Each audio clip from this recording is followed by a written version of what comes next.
Ako si Ana, isang simpleng babae na lumaki sa isang pamilyang puno ng pagmamahal at pagkakaisa. Sa aming bahay sa Bulacan, ang mga alaalang puno ng saya at tawanan ay naging parte na ng aking pagkatao. Ngunit sa likod ng mga masayang alaala, may isang lihim na unti-unting umuukit ng takot at kaba sa aking puso. 8 taon na ng relasyon ni Mia, ang kapatid kong babae, at ni Marco, ang kanyang matagal ng kasintahan. Ang kanilang kwento ay puno ng mga pangako at pag-asang magkakaroon ng masayang kinabukasan. Ngunit sa likod ng kanilang masayang relasyon, naroon ako, ang babaeng hindi inaasahan na magkakaroon ng nararamdaman para kay Marco. Lahat ay nagsimula sa simpleng pagkakaibigan. Si Marco ay laging nandyan para sa aming pamilya, palakaibigan, maalaga, at higit sa lahat, punong-puno ng pagmamahal para kay Mia. Ngunit sa hindi ko inaasahang pagkakataon, unti-unting lumalim ang aming ugnayan. Nagsimula ito sa mga palihim na sulyap, mga lihim na usapan sa telepono, at mga sandaling puno ng pananabik. Anna, ang tawag niya sa akin isang gabing tahimik. "Pwede ba kitang makausap?" Ang tono ng kanyang boses ay puno ng pag-aalala, kaya't hindi ko naiwasang sumama sa kanya sa labas ng bahay. Sa ilalim ng malamlam na liwanag ng buwan, naramdaman ko ang bigat ng kanyang mga salita. Hindi ko alam kung paano ito sasabihin, pero nararamdaman ko na may kakaibaw sa atin. Sa mga sandaling iyon, ang aking mundo ay tila tumigil. Alam kong mali ang nararamdaman ko, ngunit hindi ko maiwasang maramdaman ang init ng kanyang damdamin. Damdaming itinago ko sa loob ng maraming taon. Sa likod ng kanyang mga mata, nakita ko ang pag-aalala.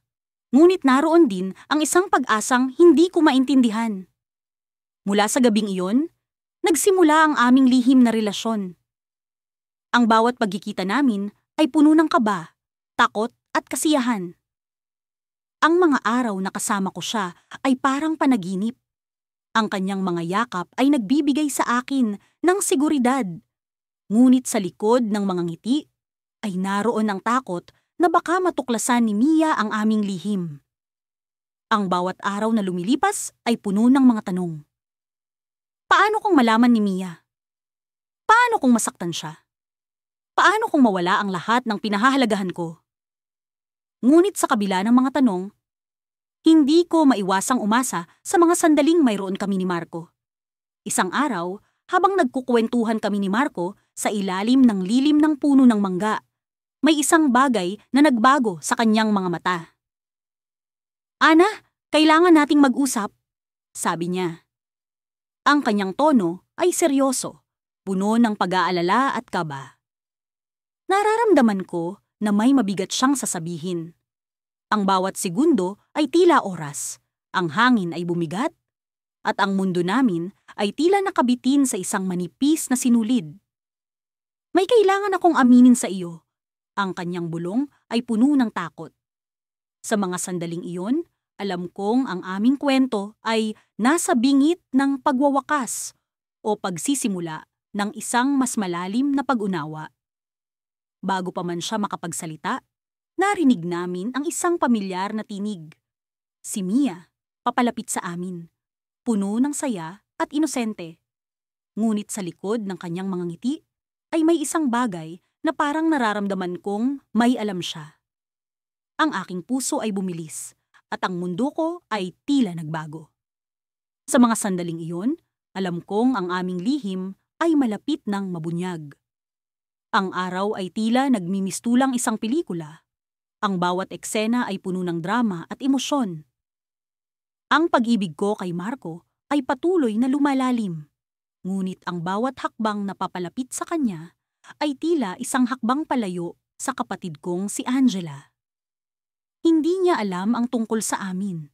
Ngunit ang lihim na ito ay parang isang bomba na handang sumabog anumang oras. Nakatira kami sa iisang bahay at hindi maiiwasang makasama si Marco. Sa tuwing magkakasama kami ni Angela at Marco, pinipilit kong maging normal, na parang wala akong nararamdaman sa kanya. Ngunit ang puso ko ay palaging nagtataksil. Palaging hinahanap ang mga mata niya. Ang boses niyang nagiging musika sa pandinig ko. Isang gabi, nagkaroon ng salo-salo sa bahay.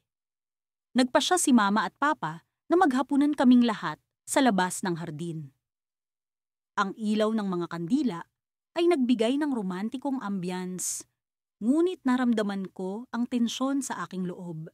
Si Marco ay nakaupo sa tapat ko at ang mga mata namin ay nagkikita sa tuwing hindi kami binabantayan ng iba. Habang abala si Angela sa pakikipag-usap kay Mama tungkol sa kanyang bagong proyekto sa trabaho, sinamantala ni Marco ang pagkakataon. Mabilis niyang dinampi ang kanyang paa sa akin, isang simpleng galaw na puno ng pangako at pagnanasa. Ang maliit na aksyon na iyon ay nagdulot ng kilig sa aking katawan. Ngunit kasabay nito ang takot na baka may makakita. Nang matapos ang hapunan, nagbuo ng plano si Angela at Marco na maglakad-lakad sa hardin.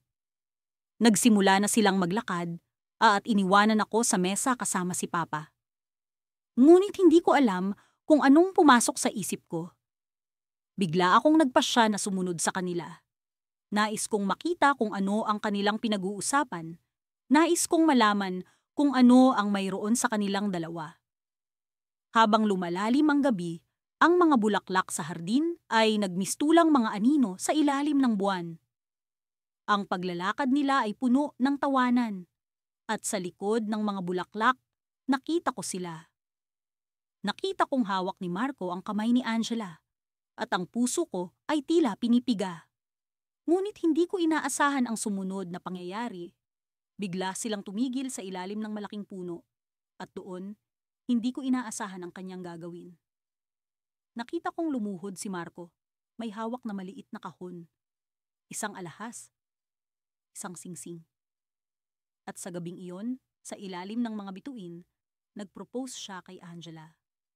Ang buong mundo ko ay parang gumuho sa harap ng aking mga mata. Si Marco, ang lalaking lihim kong minamahal, ay nag-alok ng kanyang buhay sa kapatid ko. Hindi ko alam kung paano ako bumalik sa loob ng bahay. Ang mga mata ko ay puno ng luha, ngunit hindi ko maipakita ang sakit. Hindi ko maaring sirain ang kaligayahan ni Angela, ngunit hindi ko rin kayang talikuran ang nararamdaman ko para kay Marco. Ang lahat ng ito ay tila isang bangungot na hindi ko kayang takasan. Nagdaan ang mga araw na parang wala akong kaluluwa. Hindi ko na makayang makipag-usap kay Marco. Hindi ko na kayang tingnan ang kanyang mga mata. Ngunit isang gabi, habang nag-iisa ako sa aking silid, narinig ko ang pagkatok. Nagulat ako nang makita si Marco sa pintuan, ang kanyang mukha ay puno ng pag-aalala. "Pwede ba tayong mag-usap?" tanong niya. At sa kabila ng lahat ng sakit, hindi ko siya matanggihan. Pumasok siya. Ang mga mata niya ay puno ng damdamin na hindi ko maipaliwanag. Kailangan kong malaman. "Ano ang nangyari sa atin?"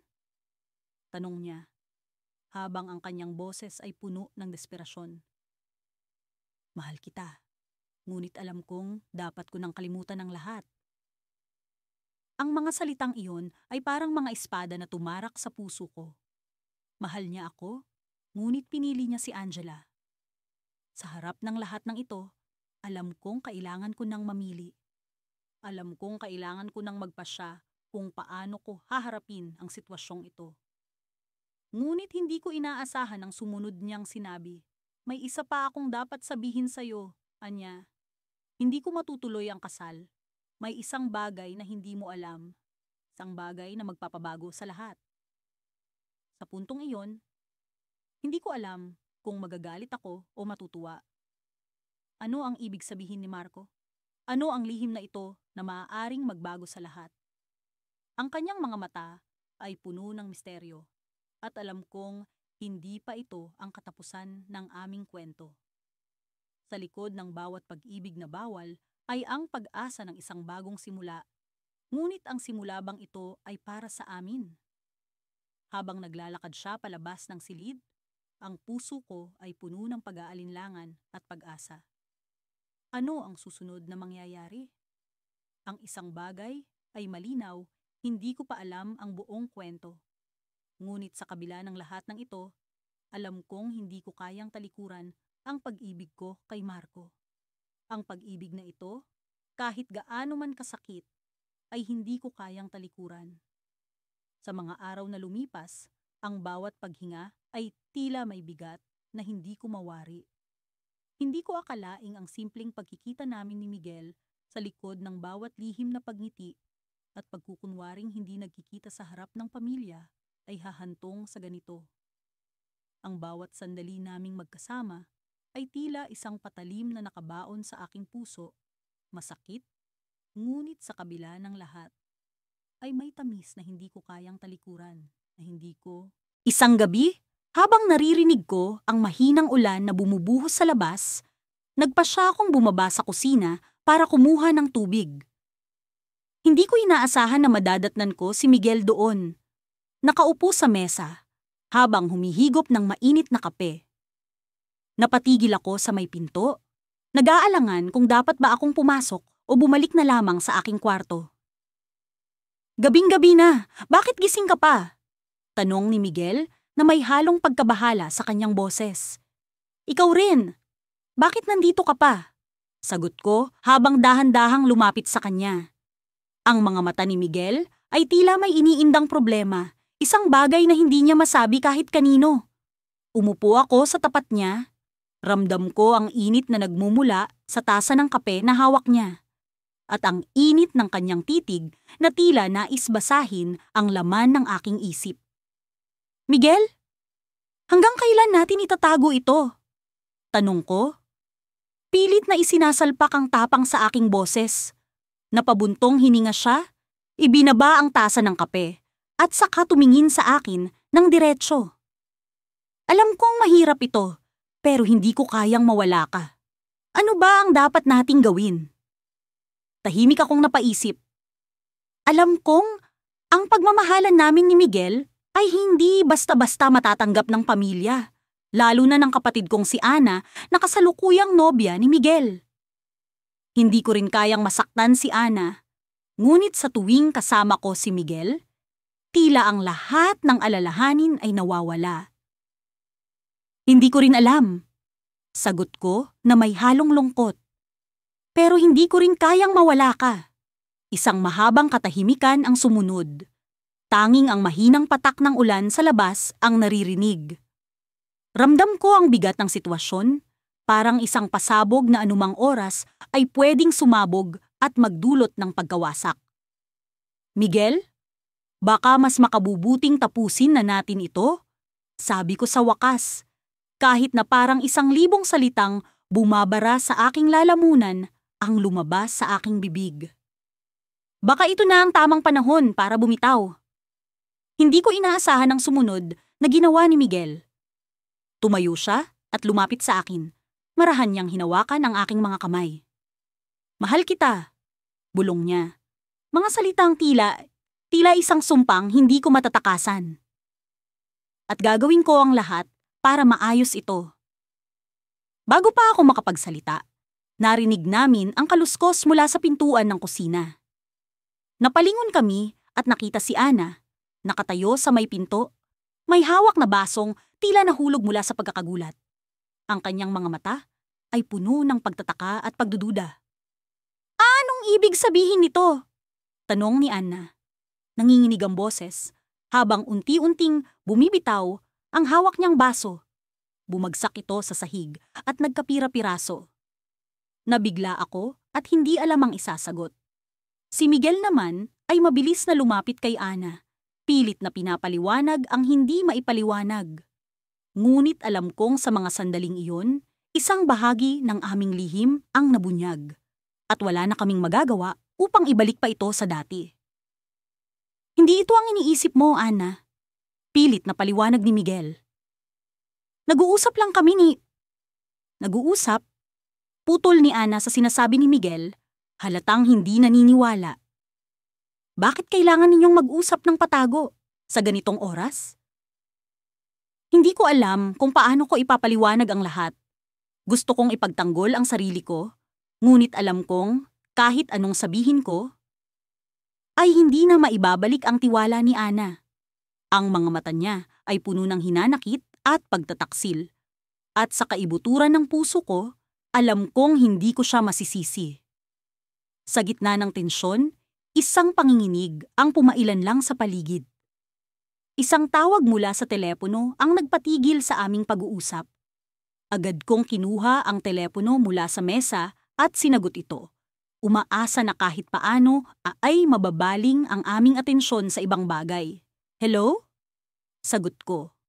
Ngunit ang boses sa kabilang linya ay tila nagpapahiwatig ng mas malaking problema. May nangyari kay Papa, sabi ng boses, puno ng pagkabahala. Kailangan nyo nang pumunta dito. Napatingin kami ni Miguel sa isa't isa. Parehong nabalot ng takot at pagkabahala. Sa kabila ng aming sariling sigalot, alam naming may mas mahalagang bagay na dapat unahin, ang pamilya namin. Ngunit sa kabila ng bagong balitang ito, hindi ko maiwasang isipin kung ano ang magiging kahihinatnan ng aming relasyon ni Miguel. Sa mga susunod na araw, kakayanin ko pa bang harapin ang pamilya ko na may tinatagong lihim? At paano namin haharapin ni Miguel ang bagong yugto ng aming buhay na puno ng pagsubok at hindi tiyak na kinabukasan? Ang mga araw ay tila lumipas na parang alapaap na dahan-dahang lumulutang sa walang hanggan. Sa bawat sandali, naramdaman ko ang bigat ng pagsisisi at ang takot na tuluyang mawawasak ang pamilya namin dahil sa lihim na pag-ibig kong hindi inaasahan. Hindi ko alam kung paano ko haharapin ang kapatid ko, si Julia, na walang kaalam-alam sa pag-iibigan namin ni Marco, ang kanyang kasintahan. Simula nang magsimula ang aming lihim na relasyon, nag-umpisa na rin akong magtago sa anino ng kasinungalingan. Sa bawat pagkakataon na kami ni Marco ay magkasama, palagi kong iniisip kung paano ko naisipang ipagpalit ang tiwala ng kapatid ko sa isang damdaming hindi ko kayang sukuan. Ang mga yakap at halik ni Marco ay nagbibigay ng init at kapanatagan sa akin. Ngunit sa likod ng mga sandaling iyon ay naroon ang pangamba ng isang nalalapit na sakuna. Isang gabi, habang nakahiga ako sa aking kama, hindi ako mapakali sa mga alaalang bumabalik sa akin. Ang mga tawanan, ang mga lihim na pag-uusap, at ang mga pangakong binitiwan namin ni Marco sa isa't isa ay parang mga multo na hindi ko matakasan. Dahil dito, nagpasya akong isulat ang lahat ng nararamdaman ko sa isang liham. Isang liham na maaaring hindi ko kailanman kayang ipakita kay Julia, ngunit isang liham na magpapalaya sa akin sa aking kalooban. Sa bawat pagtipa ng salita, naramdaman kong unti-unting gumagaan ang bigat sa aking dibdib. Isinulat ko ang tungkol sa kung paano nagsimula ang lahat. Kung paano ko unti-unting naramdaman ang pag-ibig kay Marco sa kabila ng aking pagpapanggap na wala akong nararamdaman para sa kanya. Isinulat ko rin ang takot ko sa araw na malalaman ni Julia ang lahat at kung paano ko sana gustong itama ang mga pagkakamali ko, ngunit tila huli na ang lahat. Habang isinusulat ko ang mga huling bahagi ng liham, narinig ko ang tunog ng pagbukas ng pinto. Agad akong bumangon, itinago ang liham sa ilalim ng aking unan at sinalubong si Julia na pumasok sa kwarto ko. Kitang-kita ko ang pagod sa kanyang mga mata, pero may kakaibang liwanag sa kanyang mukha na hindi ko maipaliwanag. "Nandito ka pala," sabi ni Julia, ngumingiti sa akin. "May gusto akong sabihin sa'yo." Ang tibok ng puso ko'y biglang bumilis. Hindi ko alam kung ano ang sasabihin niya, ngunit naramdaman ko ang kaba at takot sa maaaring mangyari. Umupo siya sa tabi ko. At sa tono ng kanyang boses, alam kong hindi ito isang karaniwang usapan. "Ano yon?" tanong ko, pilit na pinapakalma ang sarili. "Alam mo, matagal ko nang napapansin na may kakaiba sa'yo," Simula ni Julia, na para bang sinisiyasat ang reaksyon ko. Pero hindi ko alam kung paano ko sasabihin ito sa'yo. Pakiramdam ko'y parang tumigil ang oras. Nagdadalawang isip ako kung aaminin ko na ang lahat. Pero naisip kong hindi ito ang tamang sandali. Kaya't nagpatuloy akong magpanggap na walang alam. Ano bang sinasabi mo? Sagot ko. Pilit na pinapanatili ang kalmadong tono. Ngunit bago siya makasagot, dumating si Marco, na tila nagmamadali. Julia, kailangan nating mag-usap. May mahalaga akong sasabihin. Sabi niya, halatang balisa. Napatingin ako kay Marco at alam kong may kung anong bumabagabag sa kanya. Napansin ito ni Julia at agad siyang tumayo, tumingin sa akin nang may pag-aalala. Saglit lang ha? Kausapin ko lang siya. Habang lumalabas sila ng kwarto, naramdaman ko ang kaba at takot sa posibleng mangyari. Hindi ko alam kung ano ang sasabihin ni Marco kay Julia, pero alam kong may kinalaman ito sa amin. Iniwan nila akong nag-iisa, nakaupo sa gilid ng kama. At sa mga sandaling iyon ay naramdaman ko ang malamig na hangin ng pag-aalala. Maya-maya pa, bumalik si Julia. May luha sa kanyang mga mata. Tumayo ako, nagtataka, pero bago pa man ako makapagsalita, nagsalita siya. Hindi ko alam na kaya mo akong saktan ng ganito, sabi niya, puno ng hinanakit sa kanyang boses. Napatulala ako. Hindi alam ang gagawin. Ang mga salitang iyon ay parang mga kutsilyo na tumusok sa puso ko. Nalaman na niya. Ang lihim namin ni Marco ay hindi nalihim. Bago ko man siya masagot, lumapit siya. At sa kanyang kamay ay may hawak na bagay na mas lalong nagpagulo sa isip ko. Ang liham na isinulat ko. Ang liham na hindi ko akalaing mababasa niya. Hindi ko alam kung paano mo ito nagawa sa akin. Umiiyak na sabi ni Julia habang hinahawakan ang liham. Sa mga huling sandali ng gabing iyon, isang malaking tanong ang bumalot sa akin. Paano ko haharapin ang kapatid ko at ang pamilyang nagkawatak-watak dahil sa isang pag-ibig na hindi ko kayang sukuan? Hindi ko akalaing darating ang araw na haharapin ko ang pinakamabigat na desisyon sa buhay ko. Habang nakaupo ako sa gilid ng kama, pilit kong iniisip kung paano ko haharapin ang sitwasyong kinakaharap ko. Sa loob ng ilang buwan, itinago ko ang isang lihim na unti-unting sumisira sa akin. Ang bawal na pag-ibig ko kay Miguel, ang kasintahan ng kapatid kong si Lisa. Sa bawat oras na magkasama kami ni Miguel, parang walang ibang tao sa mundo. Para kaming nasa sariling mundo kung saan kami lang dalawa ang nagmamahalan. Ngunit sa tuwing naiisip ko si Lisa, bumabalik ako sa katotohanan. Mahal ko ang kapatid ko at ayokong masira ang aming relasyon dahil sa isang kasalanan na hindi ko kayang itama. Ngunit paano ko pipigilan ang pusong ayaw bumitaw? Ilang beses ko nang sinubukang layuan si Miguel, ngunit palaging may puwersang nagtutulak sa akin pabalik sa kanya. Marahil ito ang tinatawag nilang kapangyarihan ng pag-ibig, isang kapangyarihang hindi ko kayang labanan. Isang gabi, habang abala ako sa pag-iisip, tumunog ang aking telepono. Si Miguel ang tumatawag. Nagulumihanan ako kung sasagutin ko ba o hindi, ngunit sa huli, nanaig ang pagnanasa kong marinig ang kanyang boses. Hello? Mahina akong sagot. Pwede ba tayong magkita? Tanong ni Miguel. Ramdam ko ang kaba sa kanyang tinig. Walang makakaalam nito, di ba? Tanong ko. Bagamat alam kong mali ang ginagawa namin. Oo, pangako. Kailangan ko lang talagang makausap ka, sagot niya. Pumayag ako at nagkita kami sa isang maliit na kafe sa labas ng lungsod. Sa kanyang mga mata, nakita ko ang pagod at pagkalito. Anong nangyari? Tanong ko. Hindi ko na kaya, kailangan na nating aminin ito kay Lisa, sabi niya diretso. Napatigil ako. Hindi ko inaasahan ang ganitong pahayag mula sa kanya. Miguel, hindi pwede.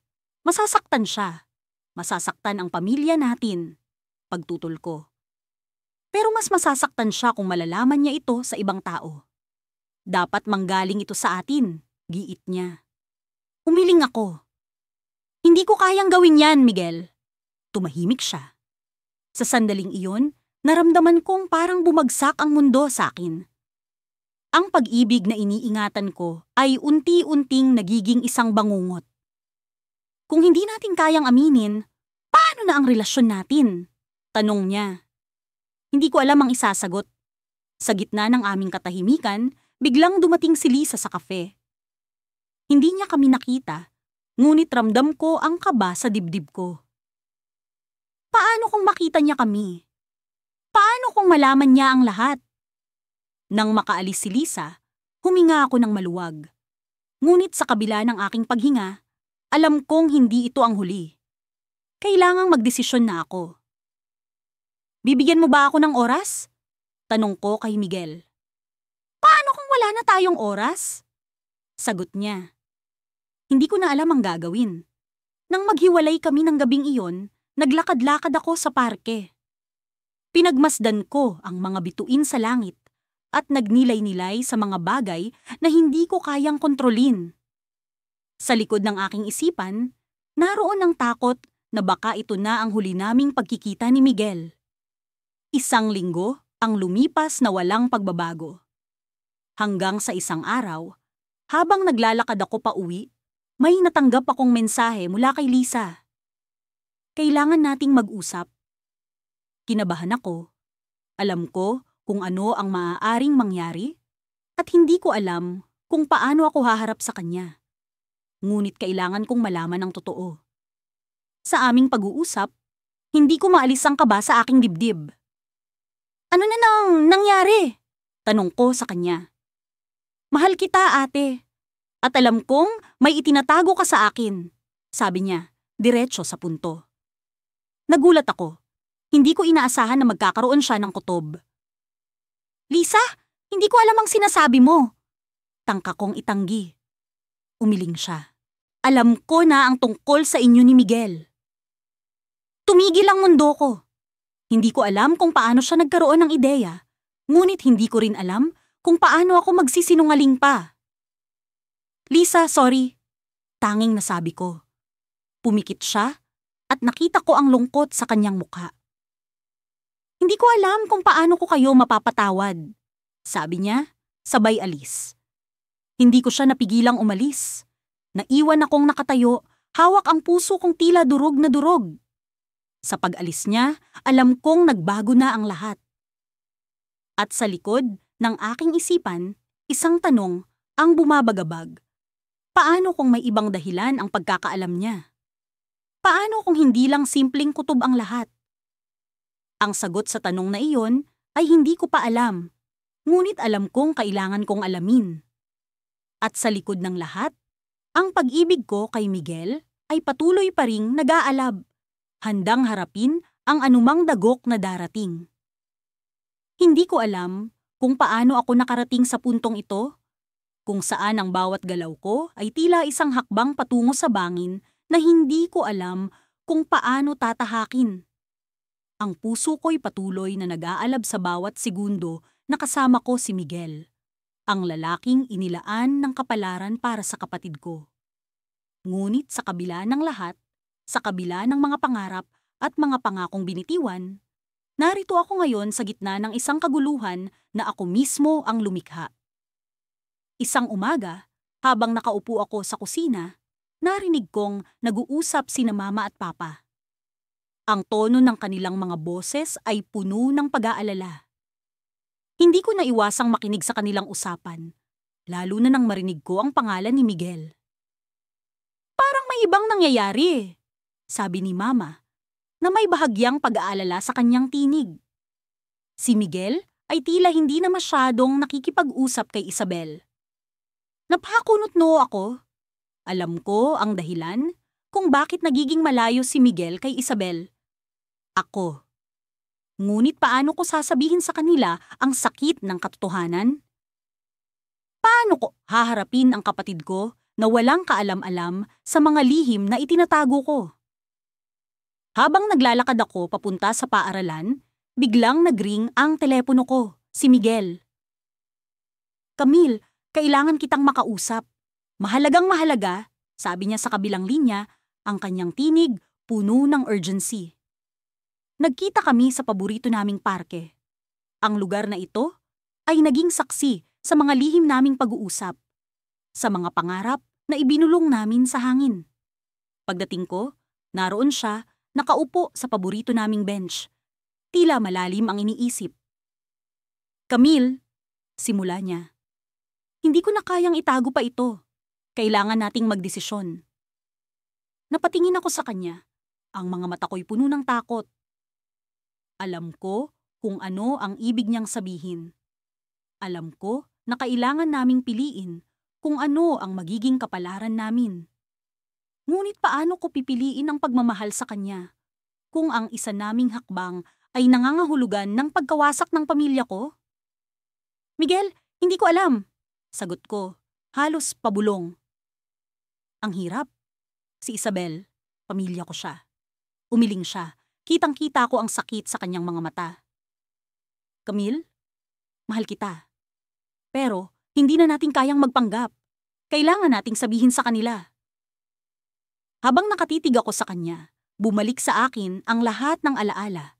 Ang mga oras na magkasama kami, ang mga tawanan, ang mga luhang pinunasan namin sa pisngi ng isa't isa. Paano ko ipaglalaban ang pag-ibig namin kung sa bawat hakbang ay may tanikalang nag-uugnay sa amin sa kapatid ko? Ngunit bago pa man ako makasagot, narinig namin ang isang pamilyar na tinig mula sa likuran, si Isabel. Namutla ako, hindi ko alam kung paano ko siya haharapin. "Camille? Miguel?" tanong niya, ang kanyang boses puno ng pagtataka at sakit. "Anong ginagawa ninyo dito?" Hindi ko alam kung paano ako nakatayo. Ang mundo ko'y biglang umikot, tila isang bangungot na hindi ko kayang takasan. Alam kong ito na ang simula ng isang hindi maiiwasang pagbubunyag. "Miguel, ano ito?" tanong ni Isabel. Ang kanyang mga mata naglalaban-laban sa pagitan ng galit at pagkalito. "Isabel, I'm sorry." Simula ni Miguel, ang tinig niya'y puno ng pagsisisi. "Pero kailangan mong malaman. Mahal ko si Camille. Hindi ko alam kung paano ko siya haharapin, kung paano ko ipapaliwanag ang lahat ng nangyari." Ang bawat salita ay tila isang dagok sa kanyang puso. Nakita ko ang sakit sa mga mata ni Isabel, ang pagtulo ng luha sa kanyang pisngi. Hindi ko alam kung paano ko siya haharapin, kung paano ko ipapaliwanag ang lahat ng nangyari. Ang bawat salita ay tila isang dagok sa kanyang puso. Nakita ko ang sakit sa mga mata ni Isabel, ang pagtulo ng luha sa kanyang pisngi. "Camille, paano mo nagawa ito sa akin?" tanong ni Isabel, ang kanyang tinig puno ng hinanakit. "Paano mo nagawang ipagkanulo ako?" Nagsimula akong magsalita, ngunit tila naubusan ako ng mga salita. Paano ko ipapaliwanag ang isang bagay na hindi ko rin lubos na naiintindihan? Ang pag-ibig na ito'y isang kalituhan na ako mismo ang lumikha. Ngunit sa kabila ng lahat, narito ako, nakatayo sa harap niya, ang kapatid ko. Ang mundo ko'y tila bumagsak, at ang mga pangarap ko'y naglaho sa hangin. Pero bago pa man ako makahanap ng lakas na magsalita, narinig namin ang isang malakas na sigaw. Si Mama, paparating kasama si Papa.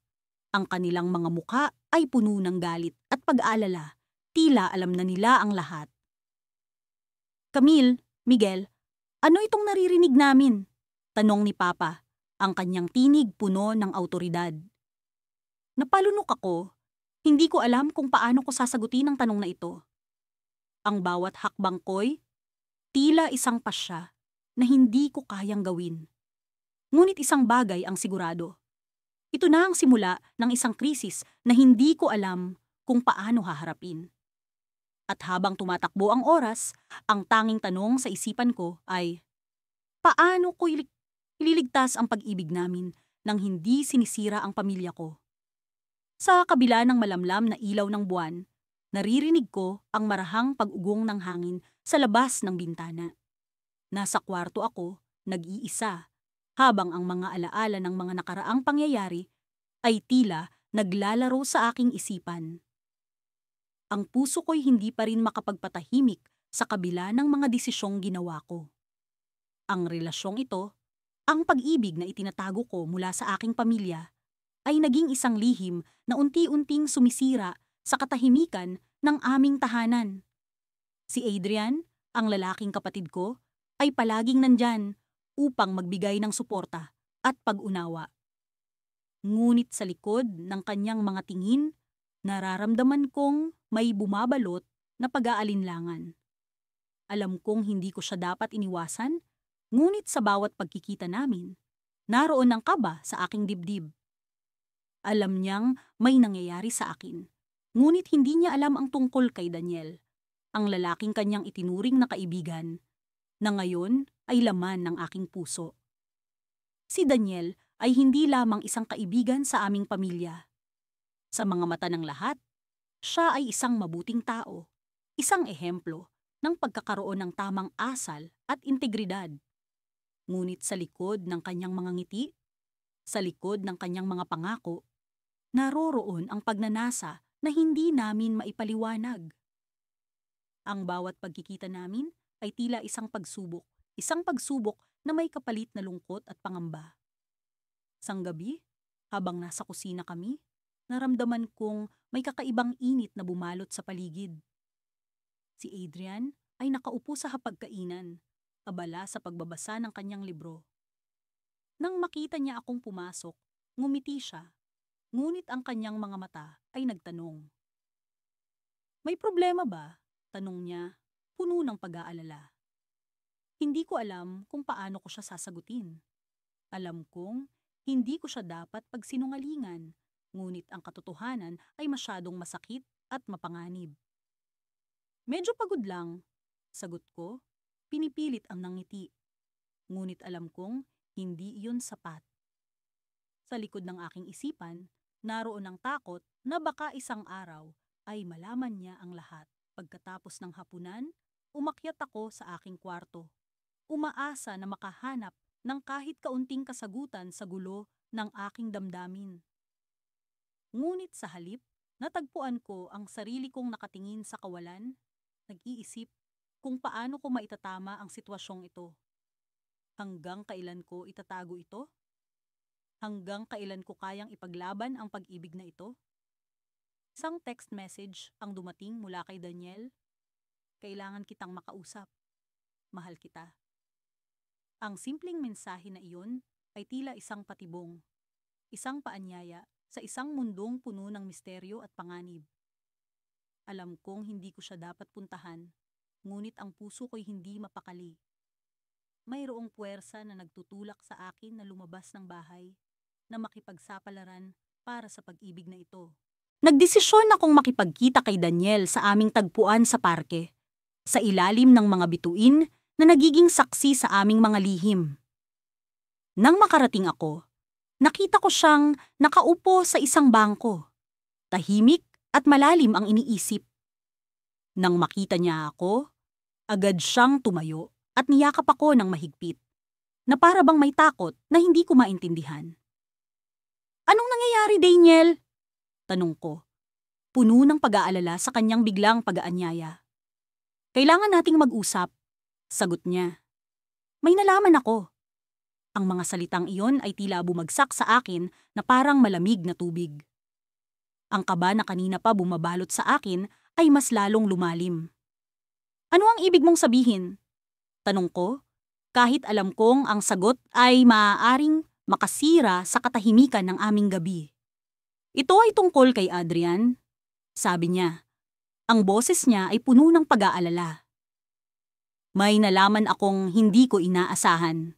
Hindi ko alam kung ano ang iniisip ni Daniel. Ngunit nararamdaman kong ang bawat salita niya ay puno ng bigat. Nagpatuloy siya. Sa tingin ko, may plano siya. Hindi ko alam kung paano, pero nararamdaman kong alam niya ang tungkol sa atin. Ang mga salitang iyon ay tumama sa akin na parang kidlat. Ang takot na maaaring malaman ni Adrian ang aming lihim ay palaging nasa likod ng aking isipan. Ngunit ngayon ay tila isang bangungot na unti-unting nagiging totoo. Nagpalingalinga ako, ang hangin ay tila nagiging mas malamig, at ang paligid ay nagmistulang nagbabadya ng panganib. Ano ang gagawin natin? Tanong ko. Ang boses ko ay nanginginig sa takot. Ngunit bago pa man makasagot si Daniel, biglang may mga hakbang na narinig ko mula sa likuran. Ang mga hakbang na iyon ay pamilyar. Mga hakbang na palaging nagpaparamdam ng seguridad sa akin. Ngunit sa gabing ito ay nagdadala ng takot. Paglingon ko, bumungad sa akin si Adrian, nakatingin sa amin na puno ng galit at pagkabigo. Hindi ko akalaing magagawa niyo ito sa akin, sabi niya. Ang kanyang boses ay puno ng puot. Sa isang iglap, ang lahat ng itinago kong takot at kaba ay sumabog. Ang gabi ay nagmistulang isang entablado para sa bangungot na matagal ko nang iniiwasan. Alam kong ang susunod na mangyayari ay hindi na babalik pa sa dati. Sa bawat pagdaan ng araw, parang lalong bumibigat ang mga hakbang ko sa tuwing papasok ako sa bahay. Hindi ko malaman kung paano ko haharapin ang pamilya ko, lalo na si ate. Alam kong patuloy na sumisidhi ang nararamdaman ko kay Leo, ang lalaking minahal ko ng buong puso. Ngunit siya rin ang kasintahan ng kapatid ko. Ang sitwasyong ito ay tila isang bulkan na unti-unting nag-iipon ng puwersa, handang sumiklab anumang oras. Noong gabing iyon, nagpasya akong lumabas ng bahay at maglakad-lakad sa tabing dagat na malapit sa amin. Sariwa ang hangin at sa ilalim ng mga bituin. Naisip kong baka dito ko mahahanap ang katahimikan na matagal ko nang hinahanap. Habang naglalakad, biglang tumunog ang aking telepono. Si Leo, nagpadala ng mensahe. Pwede ba kitang makausap? Alam kong mahirap, pero kailangan natin, sabi niya. Mabilis ang tibok ng puso ko. Alam kong delikado ang lahat, ngunit hindi ko maiwasang sumagot. Oo, sa tabing dagat. Kailangan ko ring makausap ka. Pagdating ni Leo, kita sa mukha niya ang pag-aalala. Hindi ko alam kung paano natin ito maayos. Sabi niya, hindi maiwasang ipakita ang sakit sa kanyang mga mata. Gusto kong maging tapat kay ate, pero ayokong masaktan siya. Ang hangin ay tila tumigil sa paggalaw, naghihintay sa susunod na mangyayari. Ako rin, Leo. Alam kong mali ito, pero hindi ko mapigilan ang nararamdaman ko. Sagot ko, at sa kauna-unahang pagkakataon, naramdaman ko ang bigat ng mga salitang binitawan ko. Habang nag-uusap kami, naramdaman ko ang pagdating ng isang tao. Hindi ko alam kung bakit, pero may kakaibang pakiramdam na umiikot sa paligid. Biglang sumulpot si ate mula sa likuran, ang mga mata niya ay pinupuno ng luha. Hindi ko alam kung paano niya kami natunton, pero naroon siya, nakatayo, halatang nasasaktan. Ano ito? Paano niyo nagawa sa akin ito? Tanong ni ate. Ang boses niya ay puno ng pagtataksil at galit. Walang salitang lumabas sa mga bibig namin ni Leo. Sa isang iglap, ang mga pangarap ko ay parang bulan na naglaho. Sa isang iglap, ang lahat ng itinago namin ay nahayag sa pinakamalupit na paraan. Ang mga mata ni ate ay nagliliyab, puno ng hinanakit na tila paulit-ulit na humahampas sa akin. Alam ko na matagal na kayong may relasyon, pero inisip ko na siguro nagkakamali lang ako. Ngayon, kitang-kita ko na ang katotohanan, patuloy ni ate, ang mga luhay hindi mapigil sa pag-agos. Sa mga sandaling iyon, naramdaman ko ang pagguho ng mundo ko. Paano ko ito maayos? Paano ko maibabalik ang tiwala ni ate? Tiningnan ko si Leo. Ngunit alam kong pareho kaming walang sagot sa mga tanong na ito. Ate, patawad! Ang tanging nasabi ko, ngunit alam kong hindi ito sapat.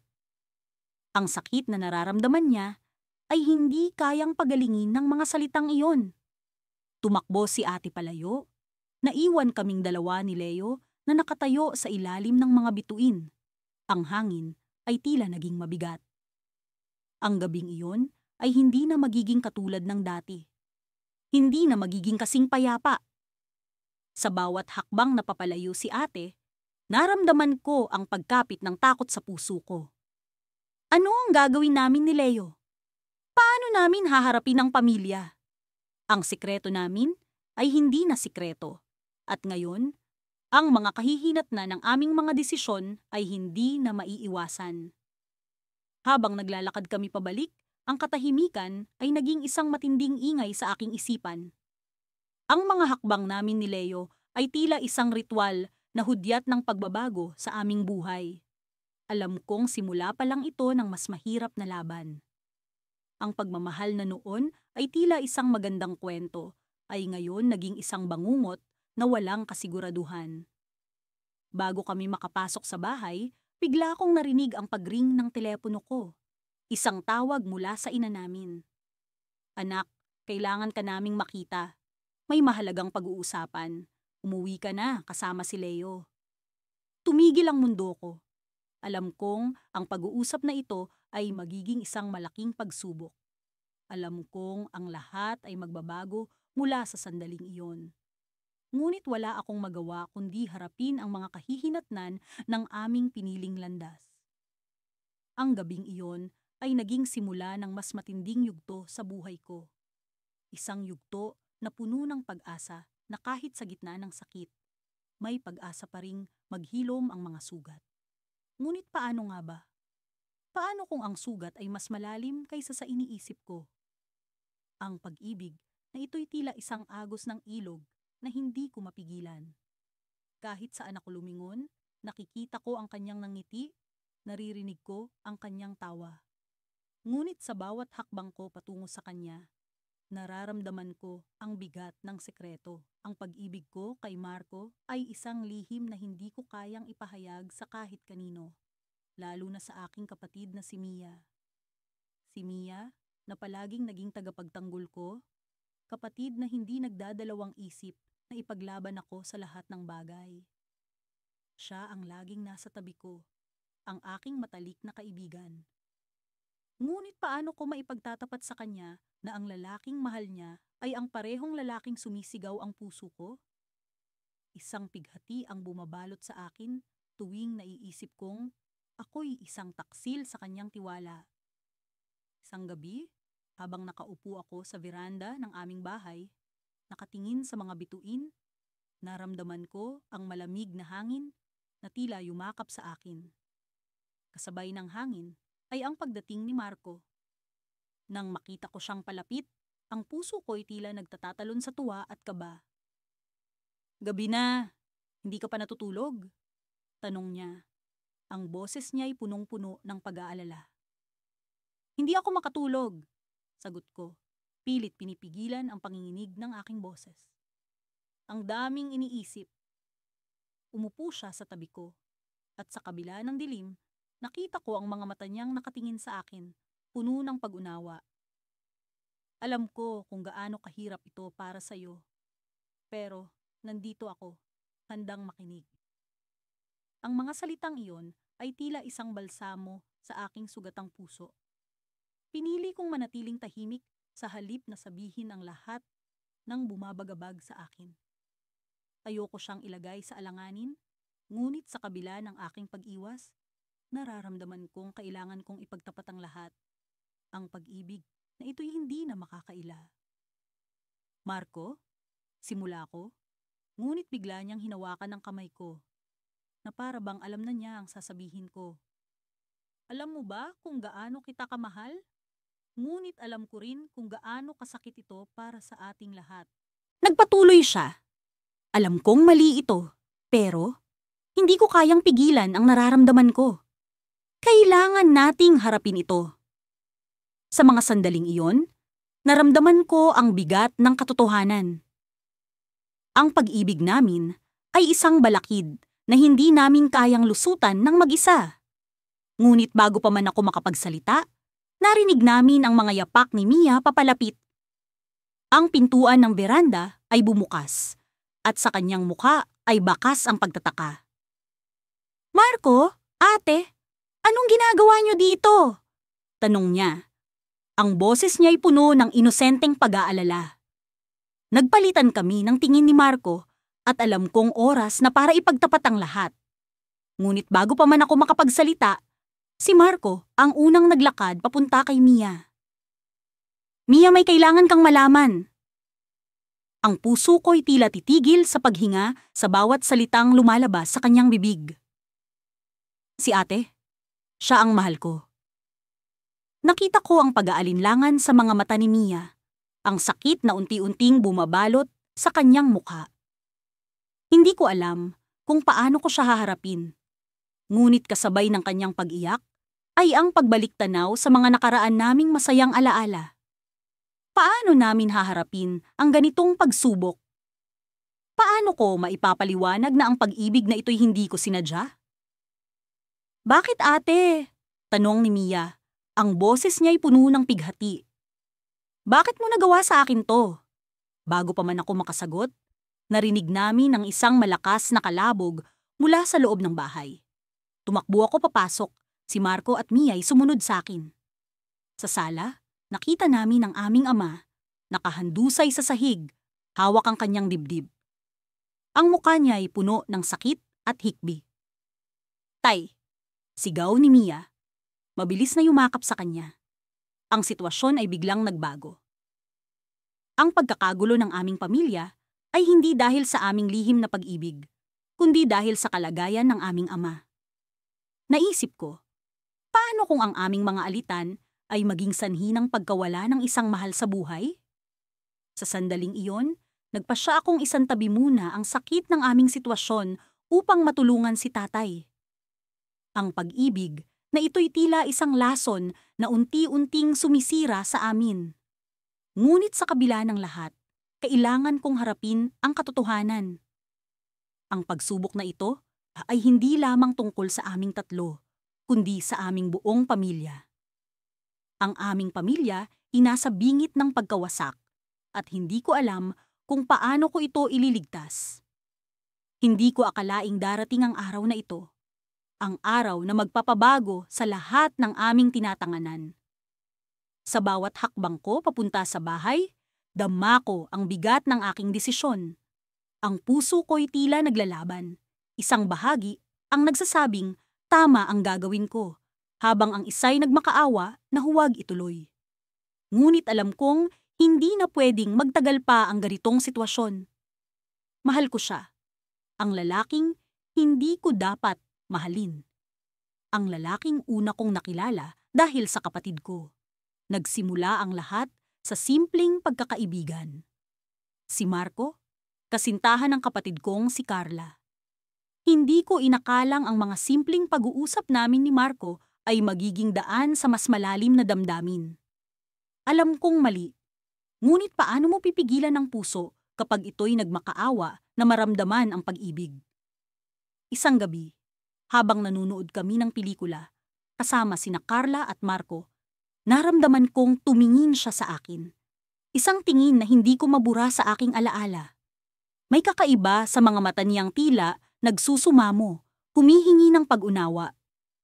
Hindi ko alam kung paano nagsimula, ngunit ang mga lihim na mensahe, mga palihim na pagkikita, at mga pag-uusap na puno ng pagnanasa, ay dumating nang hindi namin namamalayan.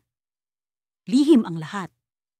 Ang bawat galaw, ang bawat bulong ng aming damdamin ay itinago sa likod ng mga ngiti at halakhak. Alam kong mali, ngunit sa bawat oras na kasama ko siya, pakiramdam ko'y buo ako. May mga pagkakataong gusto ko nang sabihin kay Carla ang lahat, ngunit paano ko sisirain ang kanyang puso? Siya ang aking kapatid, ang aking kaibigan. Alam kong hindi niya ito matatanggap. Ngunit paano ko rin itatakwil ang pag-ibig na ito na tila lumago na sa kabila ng mga hadlang? Sa mga gabing mag-isa ako, pinagnilayan ko ang mga desisyon ko. Dapat ko bang ipaglaban ang pag-ibig na ito? O dapat ko bang hayaan na lang na mawala ito? Hanggang sa dumating ang araw na ito. Ang araw na magbibigay liwanag sa lahat, o kaya'y magdadala ng mas matinding dilim. Nang umuwi ako sa bahay, nadatnan ko si Carla sa kusina.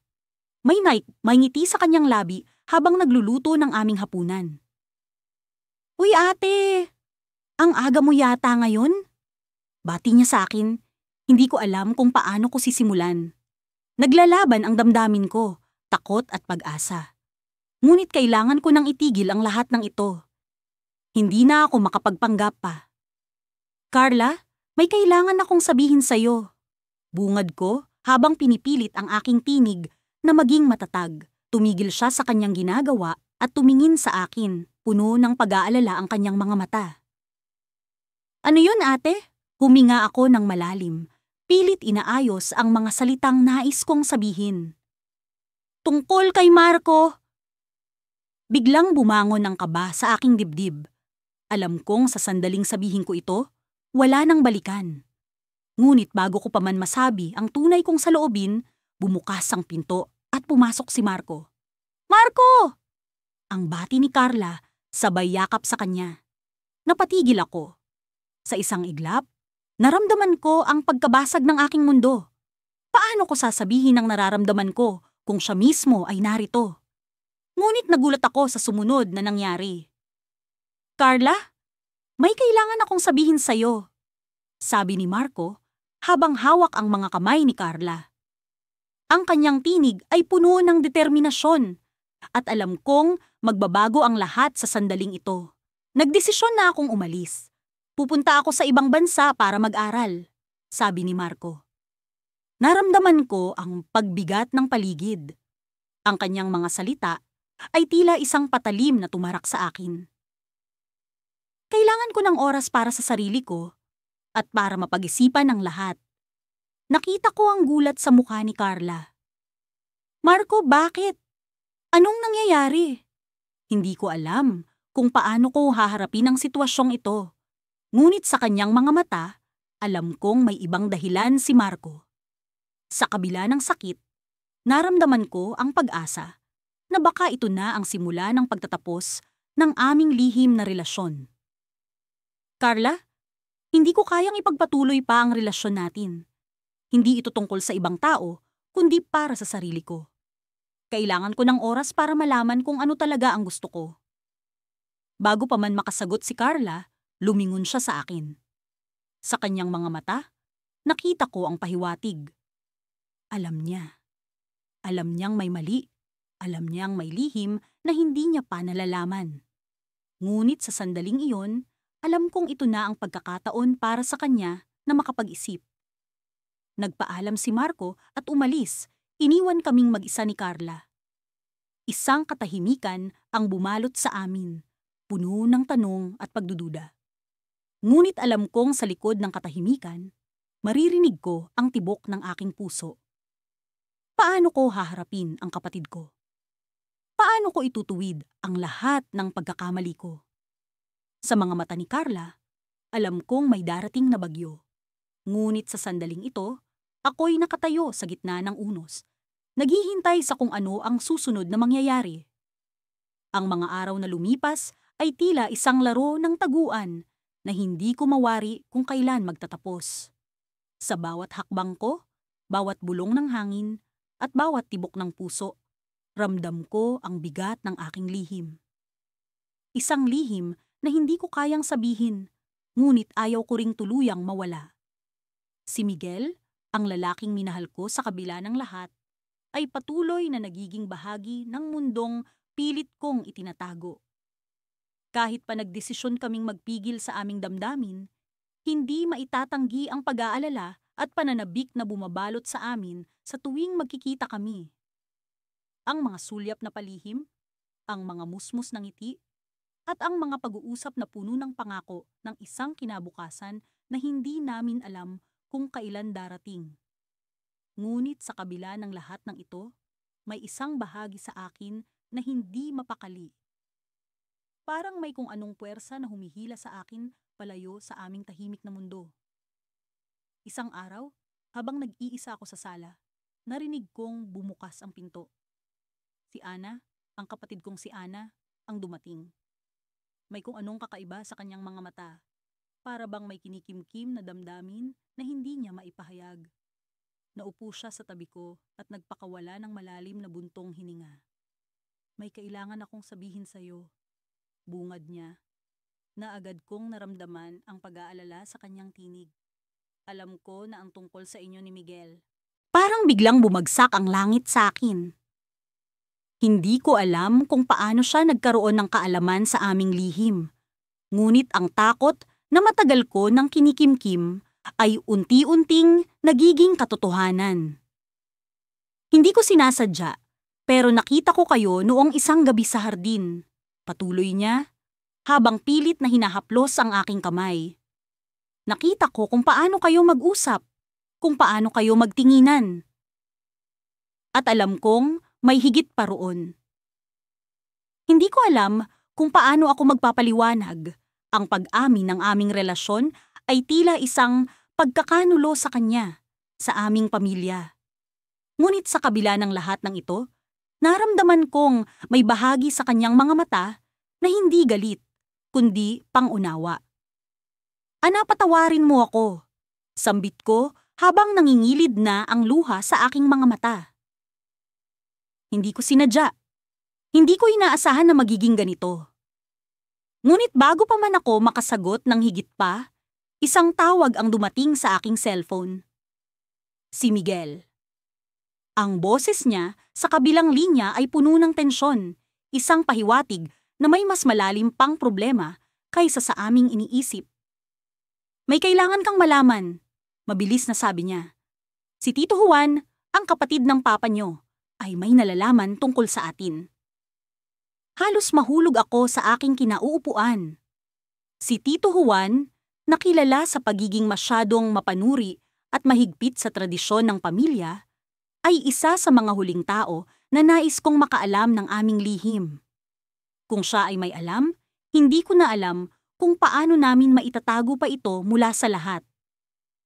Sinabi niya sa akin na nakita niya tayo sa isang coffee shop at may mga litrato siya. Dagdag ni Miguel, ang kanyang tinig ay puno ng pag-aalala. Kailangan natin itong harapin. Mabilis na bumalik ang mga alaala ng mga araw na nagdaan. Ng mga oras na kami ni Miguel ay walang pakialam sa paligid. Ang mga pagkakataon na sa tingin namin ay kami ay ligtas. Ngunit sa huli ay isang pagkakamali pala ang aming nagawa. Ano ang gagawin natin? Tanong ko. Ang aking isip ay puno ng takot at kawalang katiyakan. Ang kailangan natin ngayon ay ang maging matatag, ani Miguel, na para bang sinusubukan kaming palakasin kahit pa siya rin ay natatakot. Harapin natin ito ng magkasama. Sa mga oras na iyon, ramdam ko ang tibok ng aking puso na tila bumibilis sa bawat segundo. Hindi ko alam kung paano namin haharapin ang sitwasyong ito. Ang posibilidad na ang aming lihim ay tuluyang mabunyag. Ngunit sa kabila ng lahat ng ito, ang pag-asa na nasa kabila ng takot ay patuloy na nagbibigay lakas sa akin. Habang nag-uusap kami, naramdaman ko ang paggalaw ni Ana sa tabi ko. Ang kanyang pag-unawa at suporta kahit pa siya ay nasaktan, ay isang bagay na hindi ko inaasahan. Sa kanyang mga mata, nakita ko ang pag-asa na kahit pa sa gitna ng ganitong sitwasyon, may pag-asang maayos ito.